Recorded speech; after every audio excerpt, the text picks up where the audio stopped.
Baseball Stars, or Baseball Stars Triple Crown in Japan, is a baseball game that was developed and published by SNK for the NES. It had simulation elements to it where, you know, you had the correct amount of people on the field, etc. like that. But it was a very arcadey game. This game was so just well done in terms of the animation, in terms of the graphics, in terms of the controls. You know, it had, you know, made up teams, you know, it had the all-star team, which had, you know, names of famous baseball players like Ruth. It was the first sports game to have a battery backup.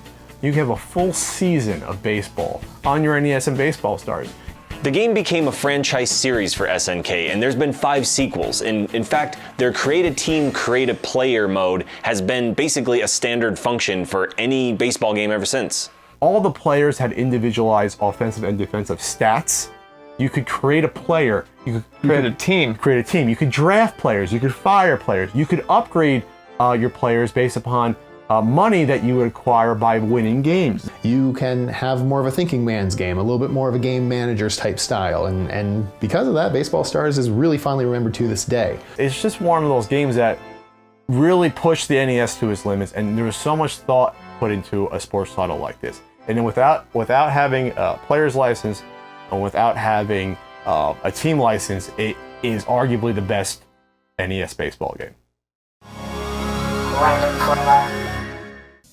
This Christmas, Pepsi would like to help you celebrate the holidays with a chance of winning a present from Mario in the Pepsi Nintendo Holiday Game, where you could win one of thousands of terrific Nintendo prizes, like these action sets, game packs, and best of all, the sensational new Game Boy. So hurry up and play before it's all over. Look on specially marked cans and bottles of Pepsi and Diet Pepsi for your chance to win.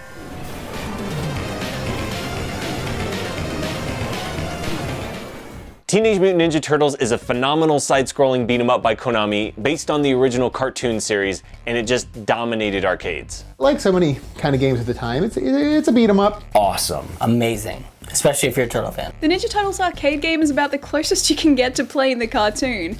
The music's right, the enemies are right, the characters are all there.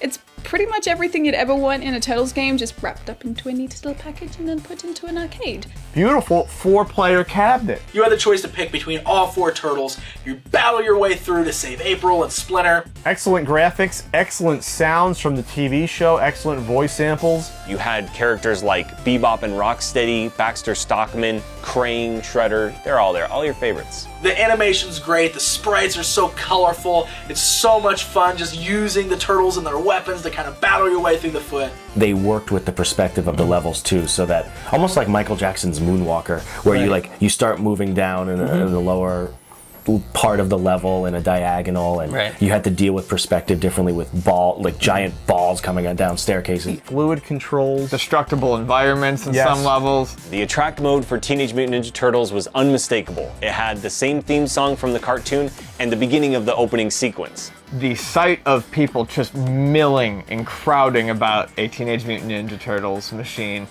is probably very familiar to you. In my local arcade, they had to put it in a special spot because they knew it was high traffic and there were going to be people standing around it. This is a beautiful cabinet. It's classic late 80s schmaltz, and I love it to death. Whoever designed the artwork decided to get someone to dress up as April and stand in the most awkward position possible. She's just standing like this on the side of the cabinet and perpetually smiling at you, and it's really unsettling. When the game was ported later to the NES, they actually added content. It was not a bad port from an arcade game. It had extra levels. A lot of times you see less levels. This one had all them and more. Yeah, the graphics were toned down a bit, and of course voice samples taken out. It didn't have the feel of the arcade. What, 2 enemies on the screen at one time, that's it? It just, I was a spoiled little brat when it came to this game, and my friends were like, this game's awesome. I'm like, no, this game stinks. I want the arcade version. The Teenage Mutant Ninja Turtles arcade game has lasting appeal to this day. I see it in arcades, and I always see people playing it. This is one of those games that you could just play forever. Like, you just pump quarters into this thing and keep playing through. Just a brilliant, brilliant game. Introducing TurboGrafx 16, the next generation video game system. It It's 4 times faster, so the games are more exciting. There are almost 10 times as many colors, so the arcade quality graphics are even more intense. And you can expand your system with a CD player for CD games with sound effects that are turbocharged. TurboGrafx 16 from NEC, the higher energy video game system. The TurboGrafx 16 Entertainment Super System, aka PC Engine in Japan, was developed by Hudson Soft and NEC. Hudson at the time had been trying to pitch higher powered chips to Nintendo for use in their cartridges so that they could get more graphical power out of their games. And Nintendo wasn't interested. So Hudson actually went out and approached different companies, and the only one that they could find that was interested in making a system was NEC. So that became the joint venture where they both actually split profits. It's an 8-bit CPU with a 16-bit GPU and another chip that is the graphics encoder. Like the Genesis, this also had a palette of 512 colors, but it could put like 481 of them on screen, if I remember correctly. The PC Engine did so well in Japan that it actually outsold the Famicom shortly after its release. I love the TurboGrafx. I was so excited to get the TurboGrafx. This was a great little system that really had awful marketing. So obviously the marketing was terrible. I mean, look at this box. You can't really see the system of the games, you see some kid's face. Right. Look at him, he's having a great time. That's because he's playing the TurboGrafx 16. Yeah, rightly so. There were a lot of really great games released in Japan that never even came to America. Hundreds upon hundreds. TurboGrafx 16 was always the other system in my mind, because I mean it was always Sega and Nintendo. The thing that kind of sucks about the TurboGrafx 16 is it only had one controller port. So this wasn't a multiplayer system out of the box. Super short wire, which is stupid. You couldn't even get composite video out. You had to buy a Turbo Booster or a Turbo Booster Plus just to get composite video out. Yeah. Which is stupid. That was an extra, chunk of cash that you shouldn't have had to have spent. The games came on these in a jewel case. Yeah. With a tiny little credit card size game. Card, yeah.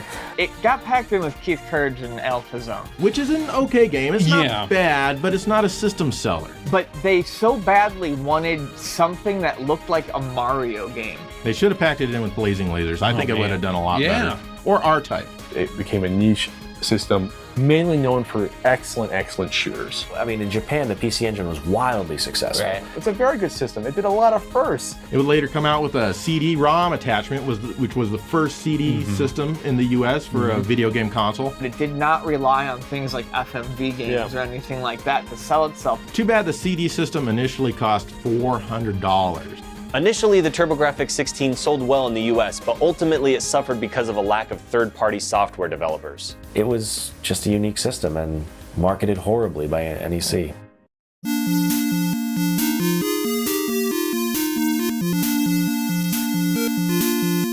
Guardian Legend was an action-adventure / shoot-'em-up developed by Compile, who also did the Puyo Puyo games. You play as the Guardian, who is a robot android type character, and she can turn into a spaceship. You have shooting segments, and then you have segments where you're running around overhead. You maneuver around trying to find certain weapons and items to progress in the dungeon. And as you open up tubes within this planet that you're exploring, you actually travel through the planet in spaceship form. And that's how you navigate, is by flying through the interior of the planet, which is very, very cool. The game was actually received fairly well, and it was actually praised for its odd genre mixing. It's really inventive, it's really fun to get into, it's easy to get into, and it's a great game. You should try it. The game really went on to influence a lot of things with how it handles multiple genres, and showed that you could take something like a shooter and turn it into something else entirely.